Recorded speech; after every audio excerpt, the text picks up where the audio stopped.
Oh, Dani's frozen. But yeah. Hi everyone. Gonna wait for some more people to get in here. It was a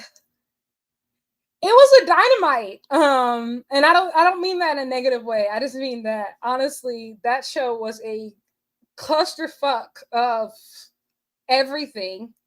And so yeah, Dani's still frozen. Dani's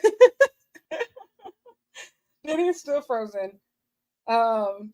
I don't know. So you know what? We're just gonna go ahead and get started. So we kicked off the show, obviously, with a really cool intro.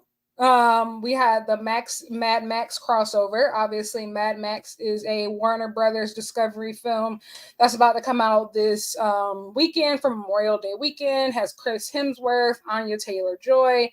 So it was really cool to see that they had that type of crossover with the AEW Dynamite intro earlier this morning. Not earlier this morning, but tonight. Hello, Dani. Hi. Hi. My computer sucks, so we're on our phone today. So Okay. Let me know if you can't hear me. But No, hi, everybody. Hi. So yeah. So I was just saying that the Dynamite intro was sick today with the Mad Max crossover. I don't know what any of that is. I saw that. I was like, I don't even. I had to Google what Mad Max was. But y'all have your fun. Some people really liked it, so there you go. I will say I've never seen the movies, but I know it's super popular, and I know like it's a really famous film franchise, and also like I'm a big Anya Taylor-Joy fan, so like I do. I don't know who that is. Oh, okay. Oh, well, Chris Hemsworth is still in it too, so I don't know if you were a Thor fan, but he's in it as well. Oh, she's frozen again. Nuh-uh. Oh yeah, no, you're fine now. But I was saying I don't know if you're a Thor fan, but Chris Hemsworth was in it too. So I wouldn't call myself a Thor fan. I am just a fan of people that look good. So that's very real. So moving on, we kicked off with Orange Cassidy and Will Ospreay versus Roderick Strong and who was his partner? Trent Beretta. Yes. I like this match. I will say Trent Beretta with these t-shirt customizations is giving very much so evil teenage girl with a burn book. She's angsty. Very angsty. Like the t-shirts. She's got enemy. I love it. Like, yeah, like I hate you, you're my enemy. Moi. I'm gonna write down your name in my little book. And I'm gonna get on my cry cut machine. Yeah. Yeah, I'm gonna get on my cry cut machine. And I'm gonna get you. I'm gonna get you. I'm a fan of it. You just know he has a nasty tumbler. You just know it. Oh my god! That Trent Beretta 100% has a Pinterest board. Like he has to. 100%. I know Trent Beretta has a Pinterest. And so I'm a fan of this match. I think that is really cool. Obviously, almost 2 years ago, Orange Cassidy and Will Ospreay actually like they were opponents, first time opponents at the Forbidden Door 1. And for them to team up, I think that was super cool. And then obviously Roderick Strong, I think is so underrated, so incredible. And I cannot believe that he was simping in a neck brace in a wheelchair for months. This man is a dog. He's so strong. You guys wouldn't get it. Oh, also, I wanted to say, somebody said happy birthday. Thank you. Oh my gosh, you should have started with that. Yes. I'm going to sing happy birthday. Happy birthday to you. Happy birthday to you. Happy birthday, dear Dani. Happy birthday to you. Woo! Thanks, friends. What's your wrestling birthday wish? This could be your candle. This is your candle. Oh, okay, yeah. My wrestling birthday wish is that I learn enough Japanese so I can have a conversation with Konosuke Takeshita. That's real. That's a great one. That's a great one. That's a great wish. I hope you get your wish, sister. That's an awesome wish to have. But like I said, we had the match afterwards. Osprey. Oh, I was gonna say about this though, ahead. before you moved on, just real quick. I love these kind of matchups. Now, first of all, I would say I think that this match is one of the few on this card that made any damn sense. So that was fun to me. I was like, okay, at least these people are like mad at each other. Why they're mad at each other together? I don't know. Who cares? But I do love the dynamic of Osprey, who is just so much, and Orange Cassidy, who's just so little. And then their top rope dives back to back, especially like in comparison. You're sitting there, you're like, wow. So not everybody. It's just so cool to see different, one, character work on AEW, but two, to see those two kind of things collide, because I had never really pictured that before. Even when they did like their singles match at Forbidden Door, I think that had a lot of connotations to it, and it had a whole lot else going on. So I thought it was fun to see them tag together, and it also reminded me of the tag division and how we used to be kings. Yes, I think I'm glad that you said that, because that was a good point that I wanted to bring up. Like you said, I think what was cool was, if anybody remembers that first Forbidden Door match, there was so much discourse originally heading into that match, because it was just like, is Orange Cassidy even worthy to like wrestle somebody like Will Ospreay? Will Ospreay deserves like a much bigger opponent or stuff like that. And obviously they end up still in the show. And I think that was the match where I guess a lot of, which we would consider the upper echelon wrestlers of the world, really started being vocal about their respect for Orange Cassidy, and like really saying, like Shibata walked away from that match saying that I want two matches. I want to wrestle Orange Cassidy and I want to wrestle Bryan Danielson. And even Will Ospreay would say like Orange Cassidy was one of the best after that.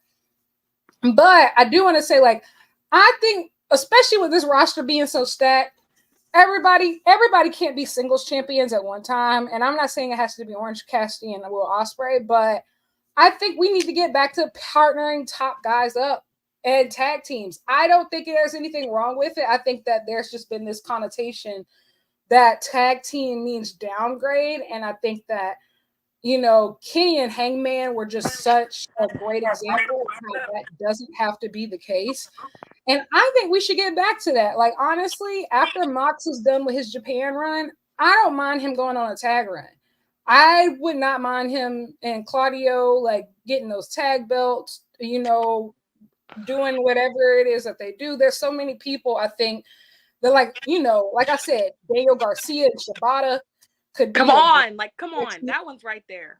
That, you know, like, it's, I feel like there's so many options. So like, I'm fully on board with top guys partnering up. I think this was just a taste of what we could do. Like, just a taste of what we could do. And I think, honestly, it's really important for, like, we've talked about Osprey a lot on this show in recent weeks. And it's stuff like this, like, he needs to, before we could even consider putting him in the main event of, you know, the biggest show of the year, he has to develop these deeper relationships with the rest of the roster, you know, because for most people on the roster, he's essentially a stranger.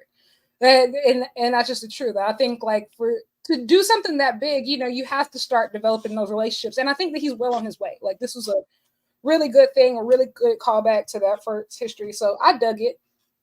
I thought it was fun. I didn't like, I can't remember what the move was. There was one spot and Osprey landed on his big old forehead.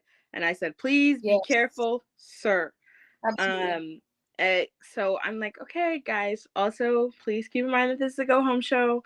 Don't do too much. But I will say I do want to talk about that too. Like, oh, we will. This was a go home show, and some of these spots y'all were wilding. I feel like we need to be, let's circle dates on the calendar, because we must not know. We'll get closer. We'll talk about that as we get closer up. But then we had a backstage promo. We had a backstage promo with the Bucks. I just want to say, listen, Matthew and Nicholas Jackson, they could never make me hate you. I would like to say one, Matthew Jackson with the pearls, perfect. Like, seriously, really, really. Having the branded security with the elite on the shirts, brilliant. Really, having Darby's face printed out on these flyers and handing them out. And they were ringside. They were they were on the barrier. They literally put them on the barricade. Like, it had me weak, bro. They'll never make me hate you. I'm so excited. I'm like, when I say I'm so excited about the fashion for Double or Nothing, and obviously I want to see what Mercedes is going to wear, of course. But like, I'm so excited to see what this elite team is wearing. Because one, what the fuck does Kazuchika Okada wear to our Anarchy in the Arena? That's number one. I have a picture in my head. He's wearing pink and white camo pants and like a cropped tank top that just says death on it. Is what I see. So I'm not putting money on it, but I see the vision. I really hope, I want more than anything, I want there to be like team colors. Like, it's like, remember the Disney Channel games? Yes. Yes. I do feel like the elite are going to be matching somewhat. I have a feeling that the entire team will be wearing the Young Bucks shoes. So like in the interview that was released, like Matthew and Nicholas, they confirmed they will be wearing the new Reebok pumps this weekend. I do think that probably Kazuchika Okada and Jack Perry will wear them too. Also, have I ever seen Okada wrestling sneakers? Never. Like, when I say I'm so excited. I wasn't convinced he had them. So I don't know. Like, I think that's my thing with Double or Nothing, is that like, I'm excited about the shit that doesn't make any sense at all. Like that's the stuff that really gets me. And so I'm excited to see what Denise Cutler is cooking up this time, because I feel like she's about to do her big one again. She's finna get in the lab. Absolutely. Up next, we had a Bang Bang Gang in ring promo. I will say Jay White has cooled down a lot, and I'm gonna be honest. Like, the thing is, the promo wasn't bad.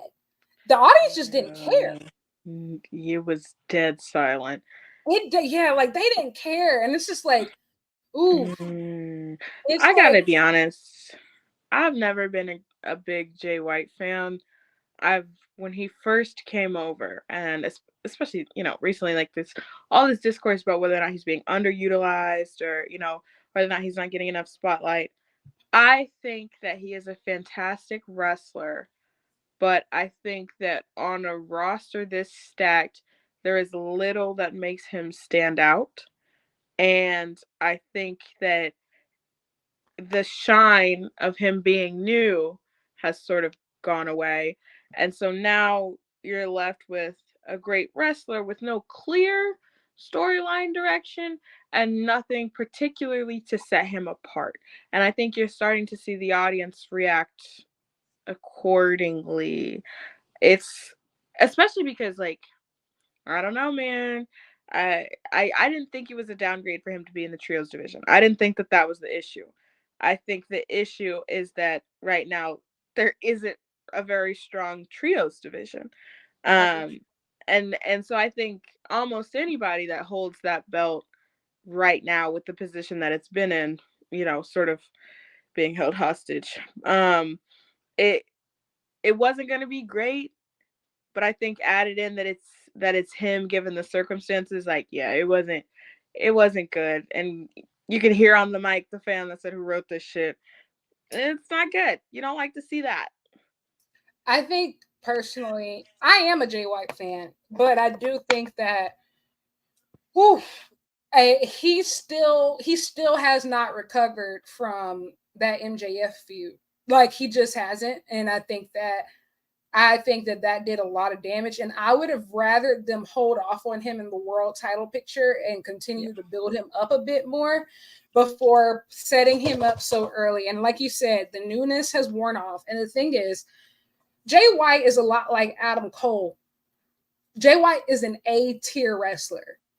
but on a roster with so many S tier wrestlers, an A can look like a C minus. I wouldn't put Adam Cole in that category though. I wouldn't. Oh, why not? Seriously? Wait, Seriously. would you put him higher or lower? I'd put him higher. I disagree. But also fully aware of my Adam Cole bias, because my first ever wrestling show was to see him in Ring of Honor. And he signed my shirt and gave me 3 pieces of the confetti. So I'm Adam Cole. They could never make me hate you. I don't hate Adam Cole, by the way. I don't. No. But I think that my thing with Jay White is that, honestly, when he was in New Japan, he never felt like the guy, even when he was supposed to be. And to me, that is an indicator that maybe you just aren't. And then even when he stepped into his feud with MJF, which none of us were fully convinced that he was going to win, I personally did not care. So it's gone from a level of, oh, okay, he's new. What are they going to do with him? Now to a point where we're several months in, and the answer is probably nothing. But yeah, I would put them in different categories, because I think the thing with Adam Cole is he can take losses and come back the next week as a viable mid-card challenger that people want to see still. Jay White has been taking a lot of losses, whether it was singles, whether it's trios. He's been doing a lot of stuff that just has not resonated well, and he hasn't recovered from it. So I would put him in different categories, because I think the recovery time to get back to that top tier is shorter between the two of them. And somebody asks, like, do I think that Jay White would have been used better in WWE? Honestly, I don't know. I think speculating about stuff like that, like, it could be fun sometimes, but to me, I think that AEW is, like we said, like the best roster in the world right now. It's going to be hard for anybody to come in and to make their own lane, especially somebody who was in the position that Jay White was in. So would he have done better somewhere else? Maybe, just because there are more gaps, and AEW has a rotating roster, but a really, really big one. So I don't know. I think, honestly, I don't think he would have done better in WWE. I think because WWE they have their people, they have their people right now. Like, whether it's Jey Uso, whether it's Gunther, like, they have the people that are over there as hell but can't wrestle, and they have the people who, like, can wrestle, and they might not be the most over people in the world. Like, they have their people. Like, they have their people, and everybody has and they don't pivot. And they don't pivot. If it's you, it's you. One thing about WWE, they plan and they gonna stick to it, and that's hey, that's them. AEW is one of the places where you have a better way of earning your way to the top, but at the end of the day, the fans have to be behind you. And I think we had that conversation talking about Swerve, of maybe that wasn't the original intention when Swerve first got signed, that, oh yeah, he's going to be a world champion, but the fans got him there eventually. And I don't think that hasn't happened with Jay White. And I think it's the opposite. And I think, honestly, what really hurt Jay White is the absence of Juice Robinson. Juice Robinson was really keeping Bullet Club Gold alive. And I think that, I don't think we're having the same conversation if Jay White is holding the trios championships or tag belts with Juice Robinson, but having him essentially babysitting the guns right now, it's not a good look. It's not a good look. Now, I was just gonna say, with the return of Death Triangle, which, y'all don't understand. This is so personal to me. Death Triangle Elite, Game 7. I was there. Also Game 4, I was there. Life changing, life altering. But they are a trio that is built, custom made for that division to have absolute banger matches. And you cannot tell me that those bitches don't have aura, because they fucking do.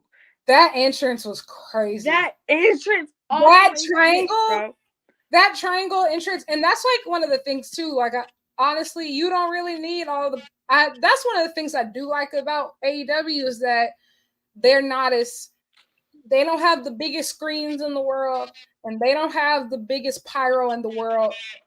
So if you got aura, you just got it. And if you don't, we can't fake it for you. Can't like manufacture it for you. We really can't manufacture it for you. Even though I do like a little bit of pyro added to do it. Yeah, a little bit of fun. But look, I was sitting here and I was like, look, I cannot pack as a single star. Absolutely, I'll take it any day of the week, but not if you don't have any plans for him. So absolutely. If you don't necessarily have anything that you want him to be doing or directly involved in right now, bitch, put the belt on Death Triangle and let's go to fucking work. Absolutely. So I am over the moon about this. I don't think there should be any ifs, ands, or buts. Bang, bang, gang. Sorry, you got to drop those belts. When Juice comes back, we can try to regroup and figure out, what the hell y'all got going on. But I want some real graps, and I'm going to get that with Death Triangle. Real hoopers only. I'm sorry. I think when they came out, the entire energy shifted, and because at the end of the day, let's just be real. These belts were never meant to be throwaway titles. They were built on a very strong lineage with very strong champions initially, like obviously with the Elite, but Death Triangle, like for them to have a best of 7 series and have seven very different but very distinct matches in such a short amount of time. And that all of them were fire, that sets such a high standard. And I don't think that anybody since them has been able to even come close to that standard. You bitches can't ball like that. And one thing about AEW is that whenever somebody can't hold a standard, just give them back to the original people and we'll start over. We just gonna start the fuck over. None of that shit ever happened. Hey, look, in this circumstance, I am more than fine with that. Because, like you said, in recent times, really since the last Death Triangle run with them, we've been sitting there watching like, we don't need trios belts. Why do we have trios belts? So now putting them on people that even if the belts themselves are gonna need some work as far as restoring a feeling. Ew, gross. Hate that phrase. But as far as making it feel I think it's good to use here though. I think that's a good phrase I actually use here though. Yeah, for these trios belts specifically, we're gonna have trios matches more regularly on AEW TV because they're gonna be good, which we could not have said consistently over the past few runs. So hopefully everybody stays healthy and we can get to hooping.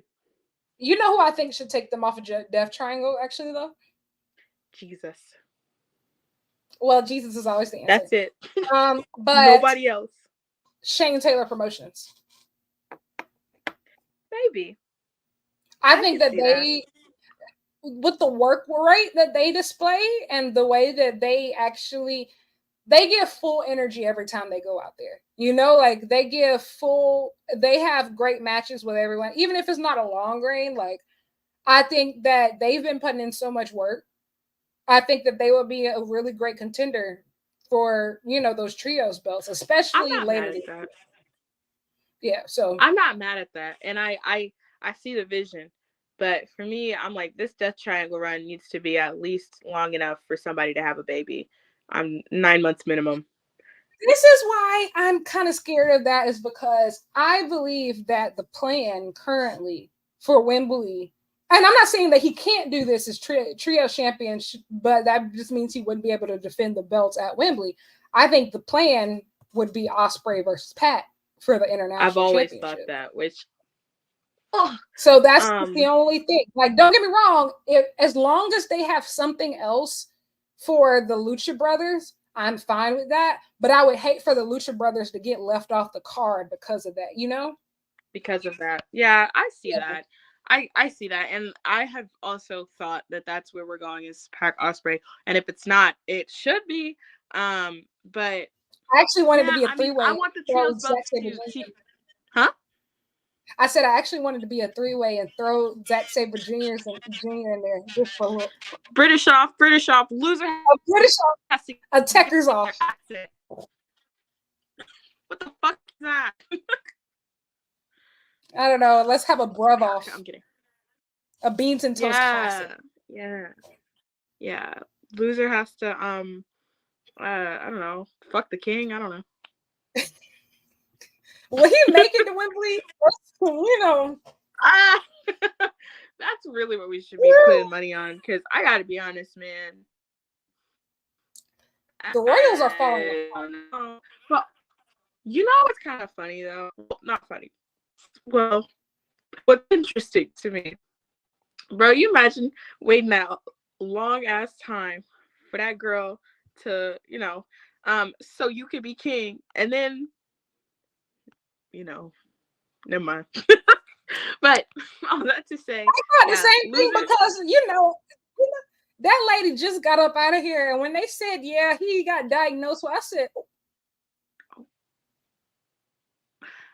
especially me, I watched The Crown. Like, I watched The Crown, so it's just like, I know for a fact that voodoo, We've been putting in the work together. I think that we should advocate for Will Ospreay to become the King of England. I don't know about that. I think we should do that. Well, I mean, what's fun about the King of England is that they don't really have any power, so that could be fun, you know. That's what you said. You know, I'll bring it up to him next time we talk, you know, because we're best friends. But yeah, loser has to pop their pussy for the King of England. That's crazy. I would say loser has to reenact the no, I can't say that. Never mind. You were gonna say the scene from Bridgerton? No, I was gonna say one of the scenes from What a Girl Wants, but I like your idea better. Yeah, the carriage scene from Bridgerton. Girl, moving on. Anywho, Death Triangle, yay. Next we had this three-way match with Jericho commentary. So bad. Go ahead, sorry. Brother. My thing is that I feel so conflicted because when I say I hate this Jericho shit, bro, I hate this Jericho shit. But it means that Shibata is getting regular TV time in a pay-per-view slot. And it can't, why? It doesn't have to be this way. And at this point, I hate to say it, he did nothing to me, but I'm starting to hate Hook too.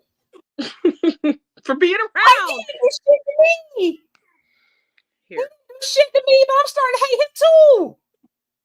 What did I say last week, Lyric?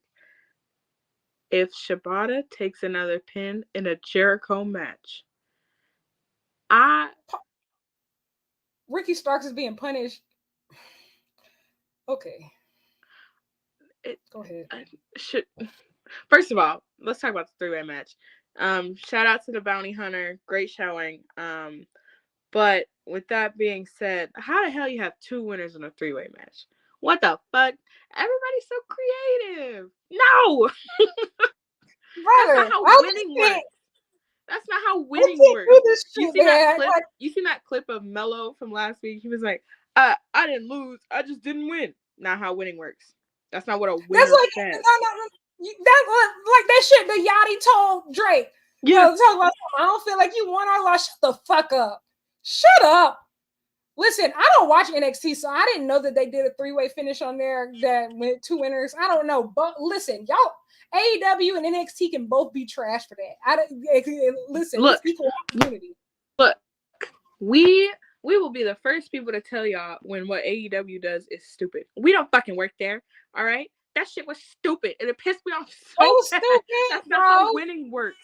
If you could have two winners in a triple threat every fucking time, you would have that every time. If Shibata takes that pin, y'all gonna have to sedate me. Y'all have to grab me by the back of my neck like a dog. I don't. swear to God, I'm gonna have a Netflix documentary. I promise you. We about to have this surviving Chris Jericho documentary because this is crazy. No, this is crazy. This is crazy. This is crazy. And like Shibata, and the thing is, like, it's very clear. I feel like there's a plan for Shibata, but I don't think that this so-called plan isn't going to kick in until months from now, because I do think that he's on a collision course eventually. I think for this Okada match, I do think he's probably going to be in the Continental Classic this year. And I just feel like there's so many other things we can be doing in between. Here's an idea. Daniel Garcia is right there. No, here's an idea. Literally anything else. Literally any fucking thing else. Brother. Like, oh my God, this shit stinks. And then I gotta listen to you on commentary. Then I gotta listen to you after the match. Shut the fuck up! Shut the fuck up! I wish I had a Chris Jericho specific mute button. Just like, good God! When I smell it in the air, or I hear this, you know, Abby Lee Miller, this agitating, berating voice. And then him and fucking Big Bill, they switching off the headset and shit. Like, they switching off and taking turns. The fuck? What? I mean to be cussing this much, but goddamn, y'all don't piss me off. Christopher, let me say this. When I catch you, when I catch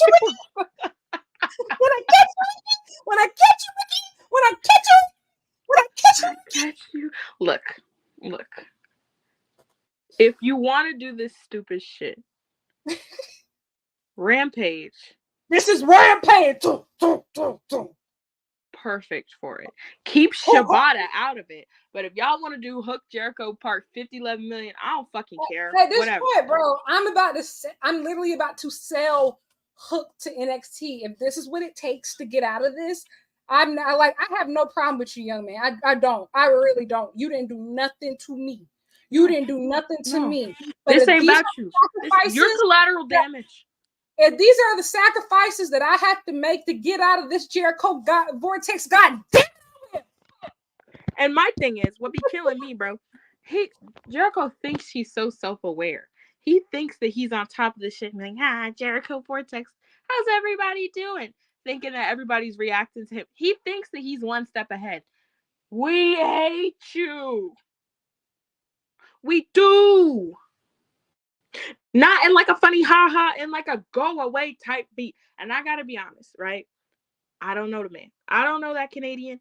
I don't know any Canadians I do like, respectfully. But I will say, so it can't even be human being, because I don't know you. What I want is for you off my television screen, or at least Friday nights at 10. At least.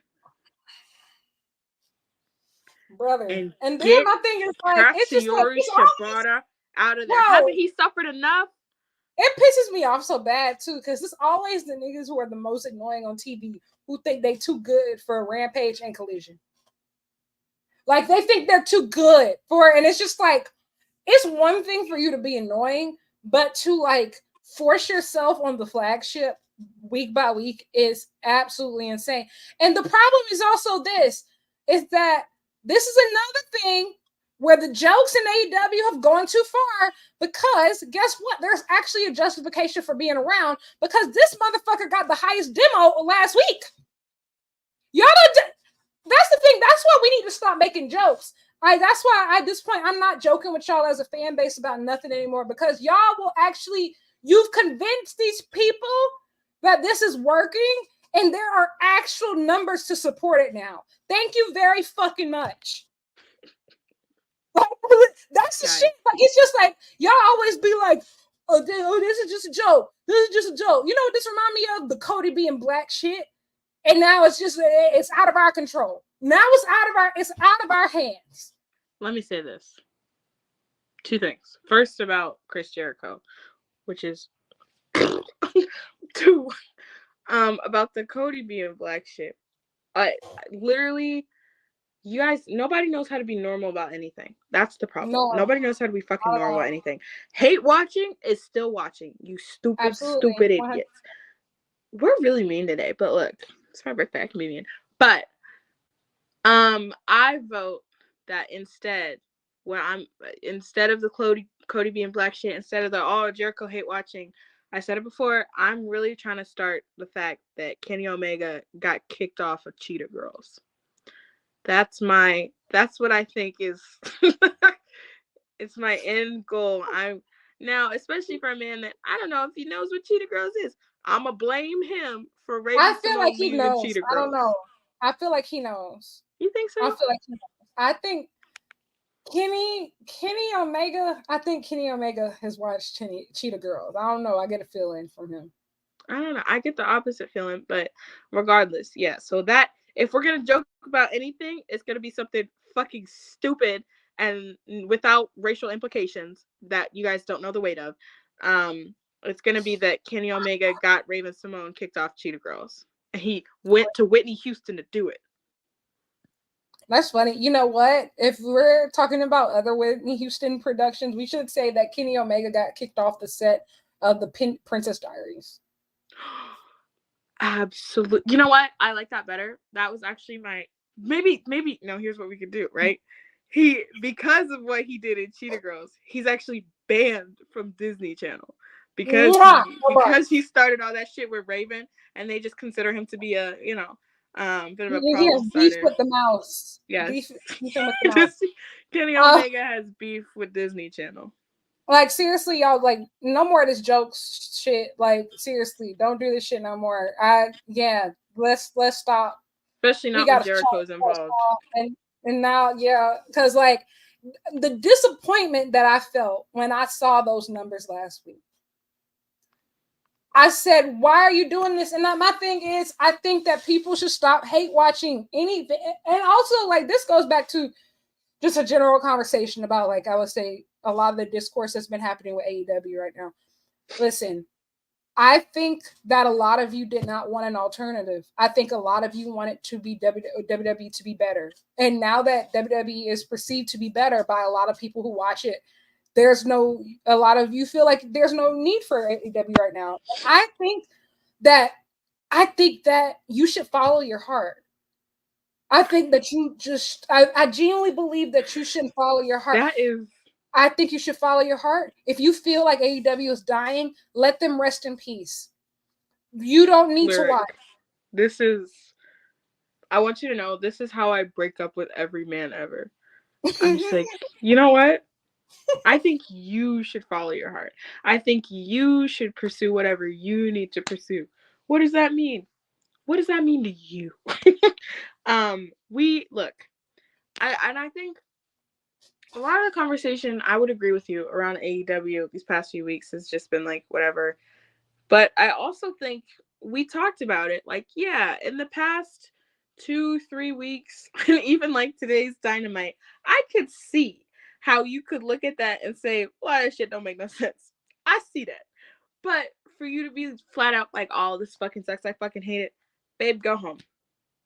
Go home. I just don't, like, my thing is also too of just, at the end of the day, what did you expect to happen eventually? I don't know. Like, my thing is that the company at the end of the day is 5 years old. They are very clearly going through growing pains right now. Like, and I knew the shit ever since Punk went back to WWE. I knew for a fact some things, at least perception wise, are going to get worse before they get better. And that's just the truth. And I think that at the end of the day, I just don't feel like people should view wrestling on this week-to-week basis of, oh my gosh, this is terrible, this is going to die. Because the thing is that I say this as a New Japan fan, right? Ooh. New Japan fans know New Japan is going through it right now. New Japan is going through it. I'm frustrated. I get so frustrated. I can't stand a lot of things. But one thing that I'm never going to do is like try to like act like I'm holding the company hostage and be like, guess what? If you do this, I'm never going to watch again. Or New Japan is dying. Number one, like, I'm not going to do that. Like, I'm just not going to do that, because at the end of the day, I genuinely love that company and I care about that company. I've flown across the world to see that company. I've flown across the country to see that company, and I want it to succeed. And that when they do good things, even now, I harp all over it. When they do bad things, obviously I criticize it, but it's a very, very, I try to be as fair as possible. Same thing with AEW. Like, Double or Nothing as an event is very important to me. Like, when I was in a very down place in my life, like, that was the first pay-per-view that really got me back, pulled me back in to wrestling. And I want this event to succeed. Like, and even right now, like, I haven't been shy about saying it in the show. I've been super depressed lately. And so honestly, sometimes what I need from Dynamite, what I'm looking for, is a laugh. I got that tonight. I got a good giggle. Sometimes, and that's what I'll say, right? Like, because I view it a little bit differently, because at the end of the day, bro, like, I don't know. I don't ride that hard for any company really, or any promotion really. But what I want is to watch wrestling to have fun, because when wrestling is and to me that can come in a whole bunch of different ways. So everybody like, oh, AEW doesn't have storylines. I disagree, but the storylines that they do have entertain me, and even the matches that have no storyline are usually fun. So I'm like, and this is a little bit of a like bigger point, I think, but like even some of the stuff that I'm trying to do with Black Girl Wrestling is just like, okay, literally not everything is that deep all that time. You didn't like this week. That's okay. Inhale, exhale, get a fucking job. It's all right. You don't have to love everything that everybody does all the time. You also don't have to be a miserable fuck about it 24/7. And that applies like to everything, like whether it's AEW, whether it's WWE, NXT. If you don't like it, don't watch it. The world is so big. There are so many things to watch and so many things to enjoy. And I think there is a balance between like vocalizing stuff that you don't like. I mean, like shit, like we're sitting up here doing a stream talking about the show. Clearly we have strong opinions about it, and we would love those opinions were to be heard, but also understanding that we're just random fucking people and the show's not tailored to us. So 100%.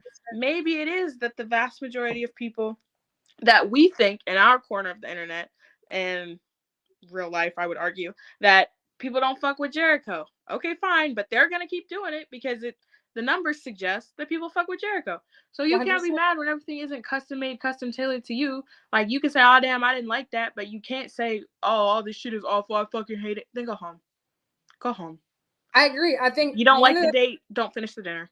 Goddamn. I agree. I think that, and I think we need to be very honest, especially for people who have been wrestling fans for a very long time. WWE sucked for a long time. And a lot of people put up with it. I was one of those people. There was a time, I think, for at least 5 to 6 to maybe 7 years straight, I went to bed angry every single year after WrestleMania. I'm talking about wanting the 2-piece the TV, throw that shit in the garbage, like going to bed, God, angry. Like, I'm talking about just frustrated. Then I would watch Raw, angry. SmackDown, angry. And I kept putting myself through that for years and years and years, just for the sake of saying I'm a wrestling fan. And I knew I stopped watching weekly at the beginning of 2023. And because I knew that's not healthy.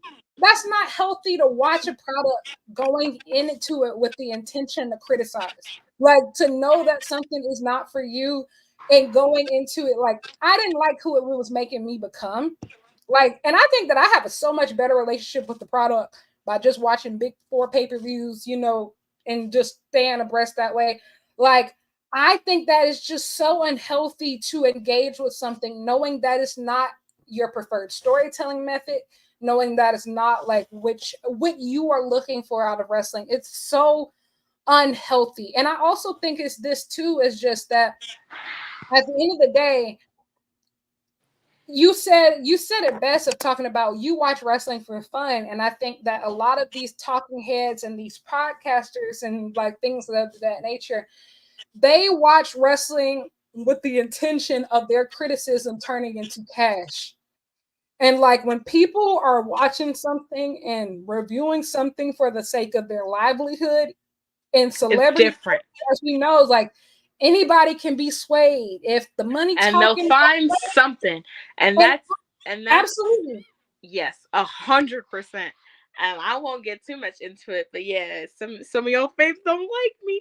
But I'll say, like that is one of the reasons that I love doing this as like literally half of a side hobby. Because I'm like, I have a career. I'm chilling. I have, this is something else I want to do because I want to do it. And I understand, like even when it comes to journalists, you need a headline. This is your job. When it comes to criticism, you need to critique. This is your job. It's not mine. I'm here to have fun. And if I'm not having fun, I can say, damn, that shit was ass, and keep it pushing. I think also too, I think I have a slightly different perspective in the sense of I am in the wrestling space pretty heavily. Am I making a lot of money off of it? Absolutely not. Thank God. I honestly think, yeah, that's a whole nother conversation. But I knew for me that if I was going to do this and if I'm going to pursue this, I had to do it my way. Because I think at first when I thought about doing this, I felt so pressured, like doing, oh, I need to talk about this. This is the only way I'm going to get clicks. This is going to look at only way people are going to read my shit. And I'm going to be honest, like I have been shocked truly by the responses that some of my interviews get, my articles get, and my podcast gets, because like I don't do things like everybody else. Like I'm not looking for negativity. I'm not chasing a headline. I really try to get to not just be like just ultra positive, but really you do try shit to that you want to do, and that exactly reflects in the work that you do. And I try to, and I think that that's just not very common. And I just think, and it's not just wrestling. Like as we've seen, like who's a good example? Like Amber Rose. When people's money runs out in celebrity culture, you want to know the only brand thing new bitch going to ultra conservative or true hater values. Like that is what pays these days. Like that's what people get paid off of. Positivity ain't selling. Positivity ain't selling. And honestly, and look, ain't selling. I'll say this, and then we can get back to this, right? Mm-hmm. Like, I love being a hater. I truly do. It's so much fun just be like, but you're a fair hater. Brings me so much fulfillment. All right, but I keep that shit general, and that's to everything. And that's why I say, like you said, if you go into something, it should be something that you're at least a little bit interested in it. Because if you real life hate this shit with your whole heart, like, one, you're wasting your own time, but also you're wasting everybody else's time. 100%. Because how honest and valid can your criticisms be if you are already operating from a mindset of, I hope this thing fails? Like, do we really respect that opinion, Your Honor? Me personally, I don't. So I think it's important, as I was just gonna say, so I think it's important to like straight up just be where your feet are. If you don't like it, you don't fucking like it. That's okay. I think also too of like as it relates to the wrestling space is just like, I don't know. My thing is, we saw how bad a monopoly was, and I never want to go back to that. Like that's why I want AEW to succeed so bad. I want Ring of Honor to take off. I want TNA to eventually get their shit together, because at the end of the day, let's just be real. Do you know how many people would be unemployed right now if this company didn't exist? You know how many people that genuinely are so meaningful and so valuable to wrestling that wouldn't be in wrestling anymore if it wasn't for AEW? Like, I think this is a very important conversation to have with this being their 5th anniversary, because I think of people like Eddie Kingston, and I think of people like Christian Cage, and I think of people like Sting, and I think of all the shit that we've gotten to see. Bryan Danielson, like I think of Kenny Omega. So many people, like even if they were doing great things elsewhere, the way that they were introduced in this space, like there will never be anything else like it. Like there will never be anything else like it. And there's so many. At the end of the day, what I first loved about AEW is it seemed to be the home of the misfits. Like the home of the misfits, the people that would never get hired over there. Never get hired over there.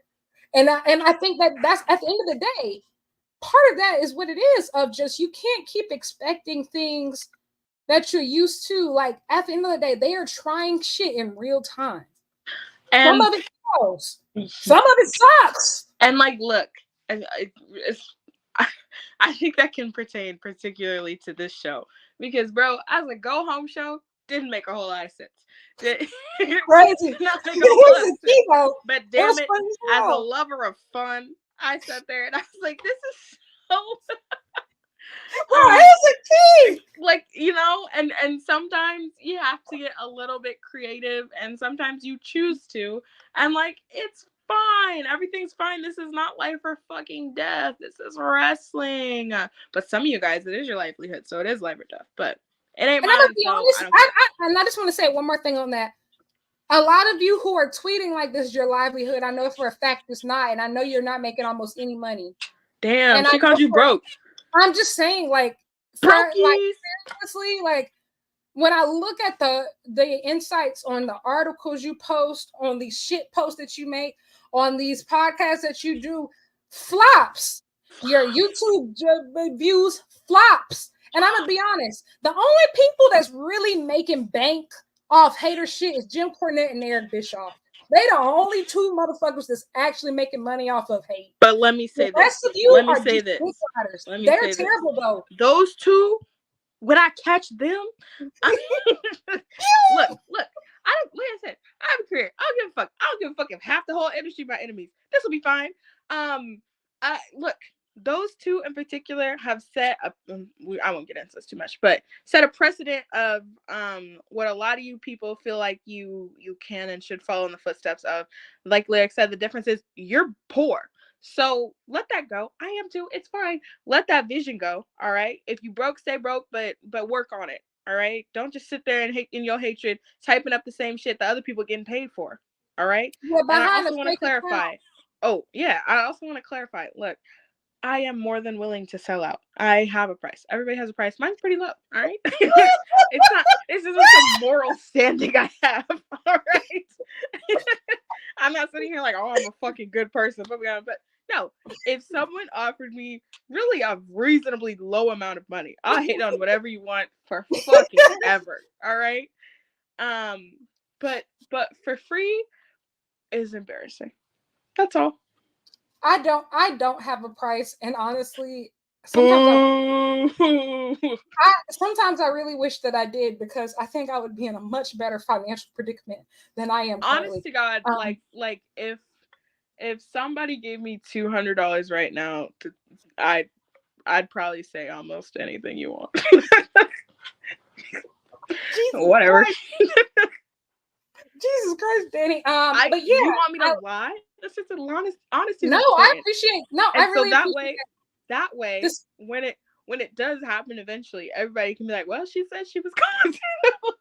And you know what? I get that, and that way I'll get to tell people, no, like y'all, she's really not like that. She's yeah, it's like this isn't a switch up. This is for a check. Yeah. On my phone shit. I just really wanted to talk about that briefly because I think that is really important of just like, hey, the company is 5 years old. I think we've all been here long enough. You know whether or not this is for you. Like, if you don't want to keep watching AEW, guess what? That's so great. Like, that's so awesome. That's so great and sexy and powerful and amazing. You're so different and cool. And like, you feel so different, and that's awesome.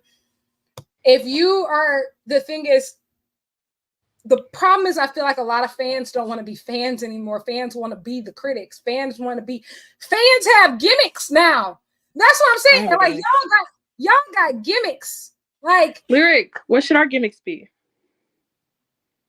Listen, we're like two of the only Black women content creators in this space. Like we don't need gimmicks. Like okay, but you made it sound like I was a fucking court jester. No, I'm talking about the people who like. No, I know what you mean. I know. Yeah, they give themselves wrestling names and shit. Yeah, and I'm like, girl, you're not in the ring. Like, and don't even, y'all scared to show your real face. You think that you're gonna be a wrestler? And I gotta be honest, some of you should be scared to show. Yeah, I do. I will say that. I got into something last week. We'll talk about that after. I'm trying. Yeah, I'm trying not to be rude about it, but like some of y'all do reveal yourselves, and then I understand. I do understand. I get it. Let's move on. Let's move on. We just said this whole thing about not being haters. Like, let's move on. Let's move on. Next plenty of time for hate later. Next we had what I think was a great video package for the TBS Championship match. Willow and Mercedes. This one revolved heavily around the actual footage from New Japan Resurgence last year. Very good video package. You know what though? I'm gonna be honest. I know some people were upset about not seeing Willow and Mercedes like live tonight, but truly after that, the contract signing last week, unless they were going to do the contract signing this week, I don't think that there was anything else for them to say, and I think they should I think it was the right call to leave that as their last face-to-face interaction. I agree, but I think they should have done the contract signing this week. I agree. I do agree. I agree. But the video package was fantastic. Very, very, very well done. Next, we had the Takeshita Matt Sydal match. This ended up being a squash, but yay, Takeshita on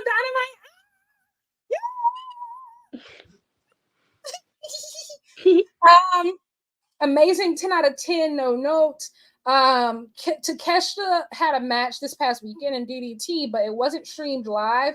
So they actually just put it on Wrestle Universe this weekend. So I'll probably be watching that after this. Versus Minoru Suzuki. I heard that it was really good. Then Jon Moxley shows up after, because Takeshita was beating on Matt Sydal a little bit afterwards. And then Mox grabs a mic and he's going to say something. And then he just smashes Takeshita in the head with it. And I you know what? Let me tell you something. Especially with Jericho on his reign of terror demanding so much TV time, I admire men who know when to shut the fuck up. Like, sell your match and go home. See, look, I would have agreed had I felt like those two had interacted more. I feel like this could have been a moment for I don't know, because I just think this whole match just feels weird. And I understand, because we did the introduction of it and then we did nothing with it for a few weeks. And then bringing it back up, and now it's an eliminator match, which makes the finish a little bit more predictable. But even still, like, it just feels weird. And so I would have loved like a little bit of shit talking here, just a little bit before Mox. I would have loved at least for Takeshita to have said something shitty to piss Mox off to warrant him getting hit in the head. I would have loved it for him to he didn't even have to say much. I would have loved him to just call him a bitch or something, yeah, just a little, yeah. But I do think that this match just ended up being so weird scheduling wise, because the thing was, if one wasn't in Japan, the other was in Japan. And so I think that it really came down to it was really hard to get them in the same place at the same time. I think just because these last few weeks, both of them have been between Takeshita going for All Together for the DDT show, and then, Mox obviously going for the most recent Wrestling Dantaku. They've just been in and out of Japan. And so it's been hard to get them in the same spot. So, hey, I think it is what it is, but I do agree. I wish Takeshita could have got a word in, but like I said, after the Jericho stuff, I was a little bit burnt out. So I do, like I said, I really admire a man who knows when to shut the fuck up. Jericho, to me, Joe, at this point is literally just like in one ear out the other. So I was entirely unaffected by his presence. Okay. It was like I spaced out for a few seconds. So whatever. You know what? Speaking of which, I know you brought up Bridgerton. I think that's my favorite storyline in Bridgerton right now. The Francesca and John, like how they don't speak to each other, but like they just sit in silence together. Can I be honest? Go ahead. I've never seen it.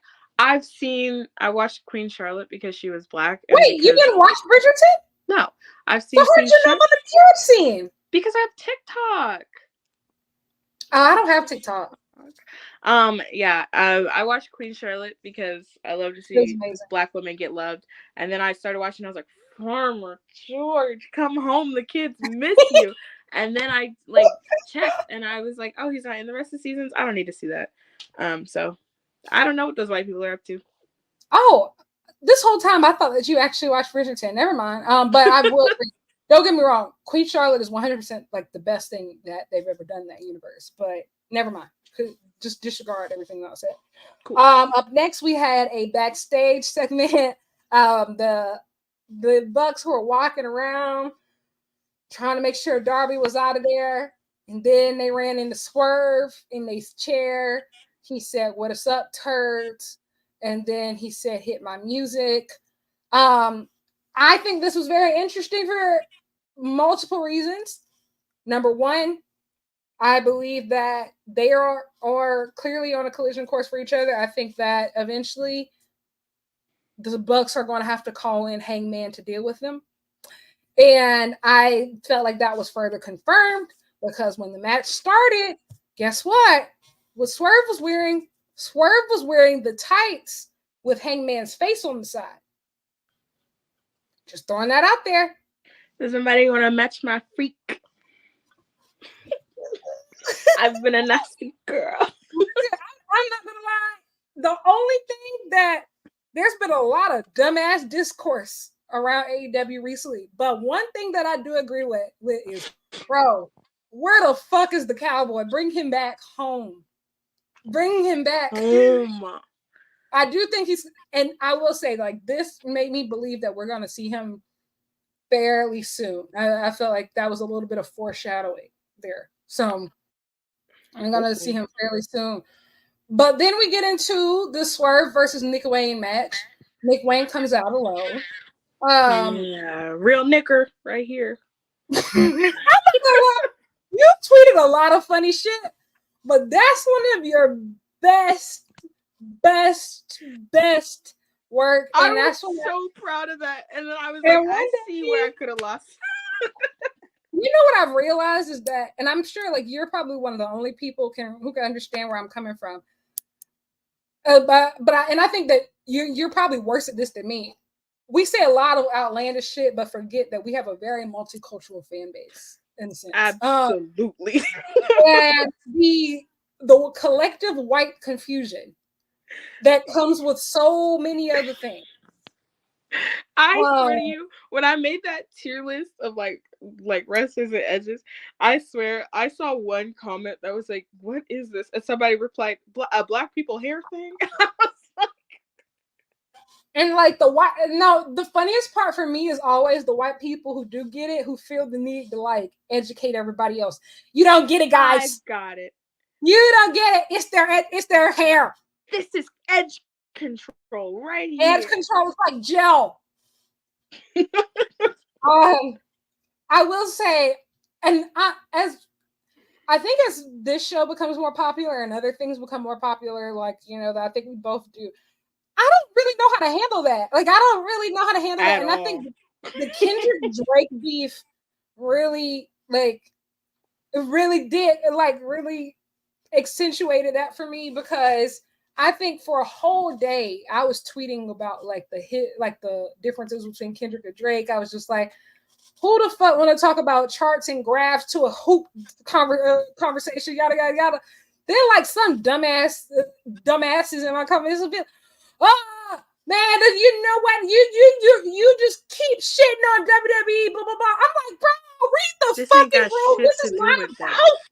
This ain't got shit to do with that, bro. This is black people business. I was tweeting about the Eastern Conference Finals yesterday. Somebody said, "Oh, you don't say anything good about it." If wrestling is the only thing that runs through your brain 24/7, I need you to get a life, or you best be getting in that fucking ring. Because if you're that obsessed, you should be the next Kenny Omega. You shouldn't be tweeting at me. You need to be at a gym. But no, I've definitely noticed that. I'm like, okay, guys, like I'm only gonna explain so many things. Also because like I want my space to be incredibly inclusive. Yes, But part of that is like you just kind of got to roll with what I do and what I say.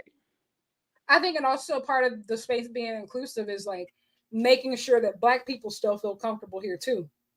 Just like I'm not gonna get any less Black. So and I think that I do believe in gatekeeping to a certain point. Like I don't believe like it's only but so much I'm going to explain the culture to you. Like some shit ain't for us. Like some shit ain't for you. Just like a lot, like there's parts of white culture that I don't understand, and it's okay. And I don't want to. Y'all got that. It's not for me. Y'all got that. It's not for me. You know, like for example, like I feel like for example, like Taylor Swift. I like that's y'all shit. That's y'all little shit. I like Taylor Swift. I liked Taylor Swift. I haven't been a fan of her last few projects, but I've seen her in concert twice, right? Okay. But like the session, that's what I was gonna say. I don't like, and I actually wrote like a thesis on this when I was at school. I like Taylor Swift's music. I don't like the way white women be reacting to Taylor Swift. Yes. Taylor Swift culture. Yeah. I don't like whatever the hell y'all got going on. And I don't like that y'all like to put me in the same little group when I tell you that I like folklore. No. I'm not one of you. But yeah. No, it's definitely been a thing, especially more recently, like with Black Girl Wrestling and like other shit. I'm like, well, if you didn't get that one, I still thought it was funny. All right. It was hilarious. Just say you're not a real knicker. It's fine. Okay, Dani. I want you to know how often like, this is literally all love to our white folk. We're just saying that, like, just the explaining part is it gets to be. You have to catch me on a good day. Yeah, like because it's a lot to explain, and it's just whatever. But this match was fun. Swerve snatched the belt off and whipping Nick Wayne was kind of crazy. That was kind of crazy. That was kind of insane. Yeah. It's 2 days after Malcolm X's birthday too. Yeah, he knew. Black power. Hey. Anywho, after the match,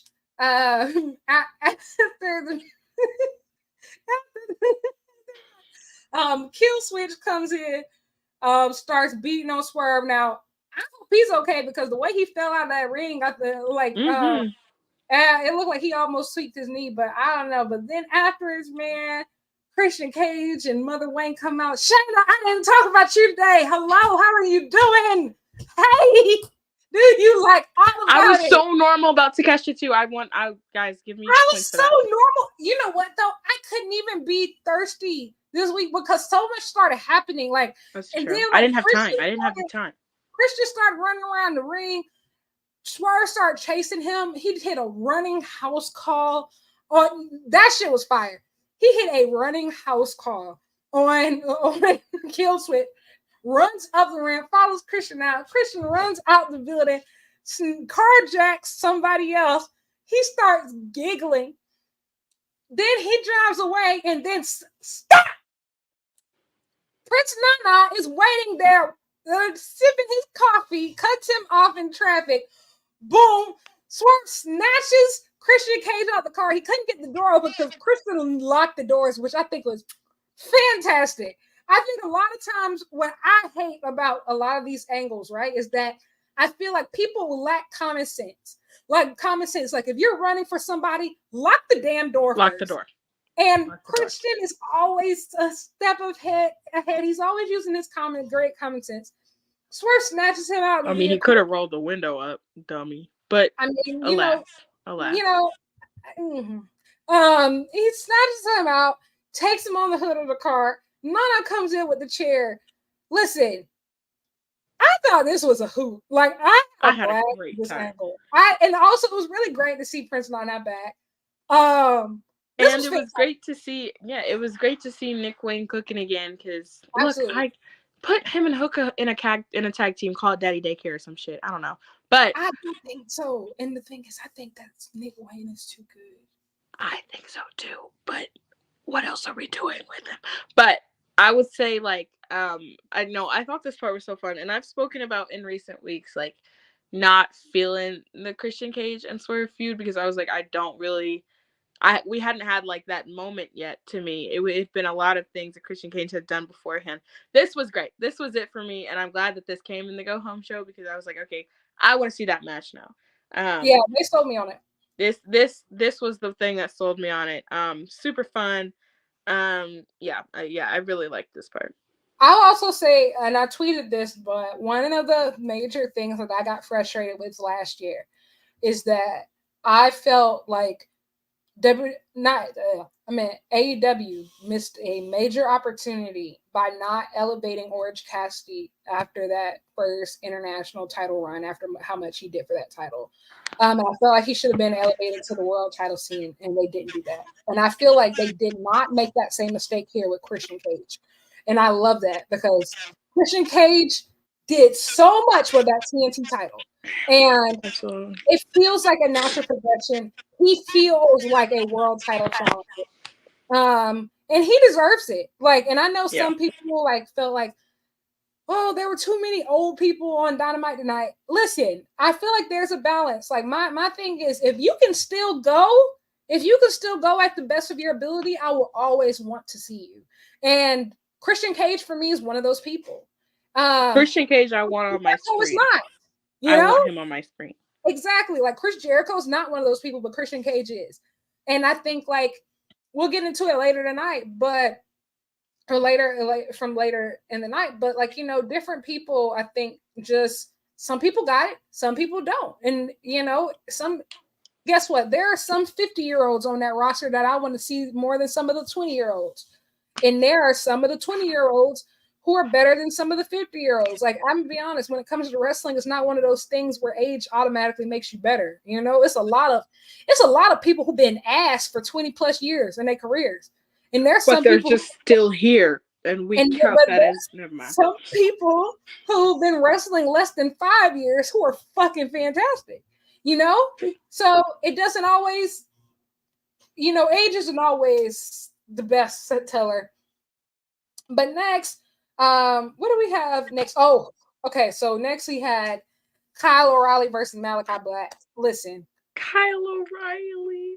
Yes, Kyle. I locked into this match for Kyle. I'm not gonna lie, this match was very divisive on my timeline. Like, I have some people said that they loved it, and then I saw some people said that, you know, this was terrible. What did you think? And then I'll go, because I have strong feelings. Okay. I think that Kyle O'Reilly is a fantastic wrestler. I think that Kyle O'Reilly adapted to a style that his opponent was most comfortable with. I can't say that this match set my soul on fire. I'm not gonna lie, I wasn't electrified at all. I didn't feel anything, and I will say I think this was the first Kyle O'Reilly match since he's been back where I did not feel anything. And I don't know, like, I understand that, you know, Malachi has this, you know, this Muay Thai, like this jiu-jitsu background, like, you know, kicks are his thing, and like, I'm all for a good kick. Like, I just watched the Kendo match earlier, like, that was half kicks, and it was fucking awesome. But sometimes it just feels like he really be trying to avoid bumping in a match, and like, I would be honest, at the end of the day, like, I don't know, you got a bump, bro. I don't know what to tell you. Girl, you got to get in there. You got a bump. I don't know, and it just wasn't for me. And I know, like, some people will be like, well, I feel like a lot of the online discourses change people's opinions. Listen, I'm gonna be honest. I didn't watch NXT when Aleister Black was a thing. I don't know this man. Like, I genuinely don't. Like, I don't know him. See, I did watch NXT when it was good. It's better now, but you know, back in its prime. I didn't like this at all. At fucking all. And look, Kyle O'Reilly, again, you're never going to make me hate you. I want that man to succeed in every facet of everything ever. Okay? If there's one person on that whole roster that I'm rooting for, it is Kyle O'Reilly. So I don't say this with a great joy. I didn't like this match at all. I've never enjoyed, controversial take, I've never enjoyed the House of Black in the ring from bell to bell on most accounts. That being said, there are like obviously some clear exceptions. Sometimes you're like, damn, that match was fucking crazy. That was great. But I think my thing is, right, like, you're super extra. Like, you be doing a whole lot in your entrances. You be doing a whole lot all the fucking time. And then you get in the ring, you better be doing a whole lot. Hey! And sometimes we don't always get that. And tonight was one of those nights where I felt like, all right, it was a forecasted ending to me that the means to get there were unnecessary and not particularly entertaining, and I don't think it was Kyle O'Reilly's fault. Now that being said, I'm not objective at all. But yeah, I was watching that match, and there were some close calls in this one too, that I was like, everybody be so careful. But yeah, I mean, I didn't like it at all. And then the bloodbath at the end, it was so funny because I went and I went and I cut my birthday cake, and then I came back and I was like, why does he look like me on my second day of my period? What happened? Yo, I'm not gonna lie. I will say that shit was crazy. I don't even know how I feel about it. Like, it's not like not even like one of those things like I hated it or loved it. It was just more so like, yo, this shit look like Carrie. Like, if you've ever seen the movie Carrie, it looks exactly like Carrie. And you know what though? What I do appreciate about AEW is that when they try out some of the stunty sports entertainment shit, they have a tendency to go all out. Yeah, that's for like, sure. They don't skip. That's for sure. The entire canvas was drenched. That was fucking craziness.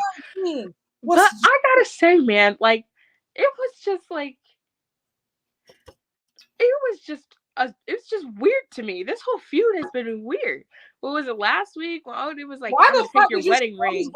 Yeah, like, I'm gonna pour all this blood on you.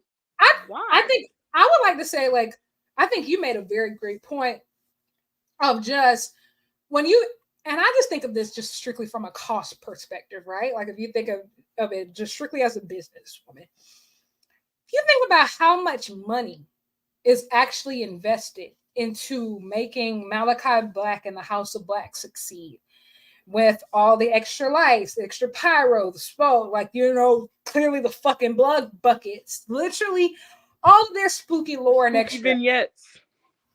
When you think about all the money and time that has been invested into them, and just specifically him, versus what we actually get out of the matches and what he's actually willing to do, it's fucking insane.